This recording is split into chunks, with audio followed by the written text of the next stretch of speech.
रिया एक उच्च माध्यमिक विद्यालयको कम्प्युटर ल्याबमा बसिन् र सी प्रोग्रामिङमा डेटा टाइप्स बुझ्न सङ्घर्ष गरिरहेकी थिइन्। स्क्रिनमा इन्ट, फ्लोट, चार, डबल जस्ता शब्दहरू देखिन्थे, तर ती उनको लागि धेरै जटिल लाग्थे। सङ्ख्याहरू त सङ्ख्या जस्तै र अक्षरहरू अक्षर जस्तै मात्र देखिन्थे र उनले कम्प्युटर किन यति फरक व्यवहार गर्छ भन्ने बुझ्न सकिनन्। तर रिया हार मानिनन्। उनी ध्यान दिएर हरेक कुरा अवलोकन गर्न थालिन्। उनले बुझिन् कि इन्टले 10 वा 250 जस्ता पूर्णाङ्कहरू राख्छ जसमा दशमलव हुँदैन।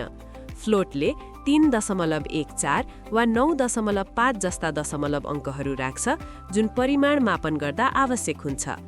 डबल अझ बढी सटिक दशमलव अङ्कहरू राख्छ जब एक्युरेसी धेरै महत्त्वपूर्ण हुन्छ। चारले एउटा मात्र अक्षर जस्तै ए वा बी जस्ता राख्छ जसले कम्प्युटरलाई अक्षरहरू अलग अलग ह्यान्डल गर्न मद्दत गर्छ।